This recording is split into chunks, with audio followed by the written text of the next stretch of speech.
Salut à vous! Aujourd'hui on parle de comment dépasser ses peurs pour aller vers un changement qui nous tient vraiment à cœur. Et pour ça j'ai décidé de vous présenter un livre que j'aime tout particulièrement parce que je le trouve très fort et riche en enseignements. Et il s'appelle Trembler mais oser, mener la vie dont vous rêvez. Susan Jeffers, qui est l'auteur de ce livre, était une psychologue américaine qui animait des séminaires appelés Ressentez la peur et surmontez-la. On a grandi depuis tout petit dans cette peur de ce qui pourrait bien nous arriver. On a cette petite voix aussi pessimiste qui vient nous dire « Attention, si tu fais ça, il risque de t'arriver des sales choses. » Et alors, qu'est-ce qu'on fait? Parfois, on arrête d'entrer en action. On reste dans l'immobilisme et dans une certaine souffrance juste parce qu'on a peur. Et l'idée pour surmonter ces peurs, c'est de rééduquer son esprit à pouvoir accueillir ce que la vie nous apporte, tant dans ce qui est agréable que dans ce qui est moins agréable, réussir à faire taire cette petite voix pessimiste et avoir plus confiance en notre capacité à rebondir aux événements de la vie. Et pour passer de la souffrance au pouvoir de cette situation où on est dans l'immobilisme, la dépression, pour entrer en action, reprendre le pouvoir sur sa vie, faire des choix, être enthousiaste, alors l'auteur propose déjà de changer la manière dont on parle de soi, le vocabulaire. Plutôt que de dire « je peux pas », eh bien on va dire « non, je ne veux pas ». Ça nous engage, ça engage notre responsabilité. Au lieu de dire « ah, je suis jamais contente », non, on va dire « j'ai envie d'apprendre ». Au lieu de dire « mais c'est affreux ce qui m'arrive », on va dire « eh bien, c'est une leçon, qu'est-ce que j'en apprends ?» L'idée pour sortir de cet immobilisme, ça va vraiment être d'entrer peu à peu en action, de sortir de sa zone de confort, de dépasser ses limites, d'augmenter sa prise de risque, tout en gardant un certain contrôle parce qu'évidemment, on ne va pas sauter d'un avion sans parachute. Mais ce qui est important vraiment de retenir, c'est de prendre la responsabilité de nos réactions face aux événements, d'analyser, ça sert à rien de ressasser et de se faire des reproches, mais d'analyser ce qui s'est passé, de se corriger, aussi de comprendre quelles contreparties nous ont fait rester un certain temps dans cet immobilisme, de déterminer aussi nos objectifs, d'agir et d'être conscient de l'éventail des choix qui s'offrent à nous. Et à propos des choix, souvent on voit deux options, le choix A, le choix B. Il y a un bon choix, un mauvais choix, lequel est le bon, lequel est le mauvais. C'est ce que l'auteur Susan Jeffers appelle le modèle perdant. Il y a un choix gagnant, un choix perdant.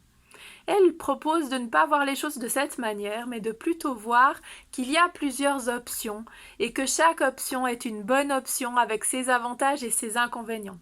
Et pour oser franchir le pas de la décision et prendre des risques, elle explique que ce qui est important, c'est de reconnaître qu'on est capable de tout assumer et que c'est ça qui est la clé qui va ouvrir à la prise de risque.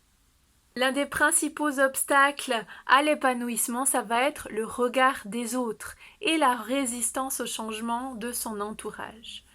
Donc ce qui est important, c'est de bien s'entourer et d'être conscient du risque possible de cassure dans certaines relations et également vraiment de pouvoir avoir confiance en l'autre, de lui laisser cette responsabilité aussi de s'adapter aux situations.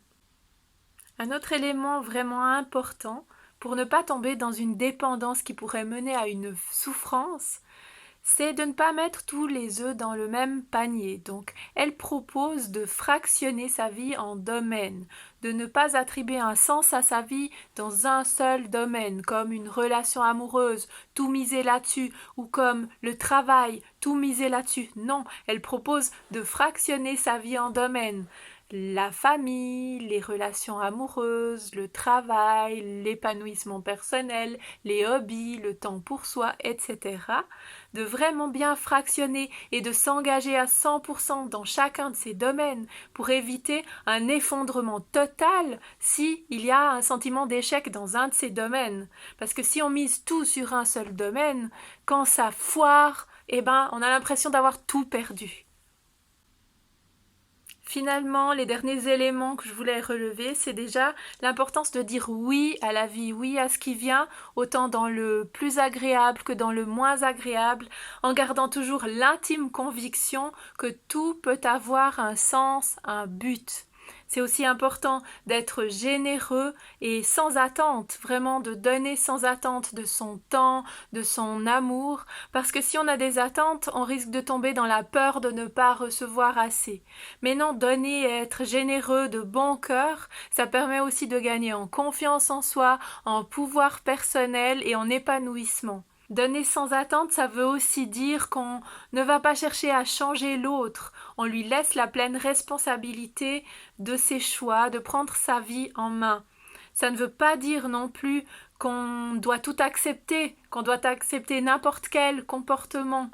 Non, mais on peut avec générosité comprendre que même un comportement odieux a une souffrance à sa source. Ça ne veut pas dire qu'on doit l'accepter, mais on peut le comprendre. Et ce qu'il faut aussi cultiver, c'est vraiment ce soi supérieur, cette partie de nous spirituelle qui nous permet de mettre en œuvre notre créativité, notre inspiration, notre intuition et notre humanité finalement. C'est en opposition avec l'ego, cette voix pessimiste ou cette voix qui est centrée uniquement sur soi. Voilà, je pense que j'ai fait le tour de tout ce qui m'a parlé dans ce livre et il y a certainement beaucoup d'autres choses qui vous parleraient. Donc je vous encourage vraiment à le lire, c'est Trembler mais oser, vivez la vie dont vous rêvez. Merci beaucoup de m'avoir suivi jusqu'ici et je vous invite à vous abonner et puis à liker et tout ça. Ciao ciao.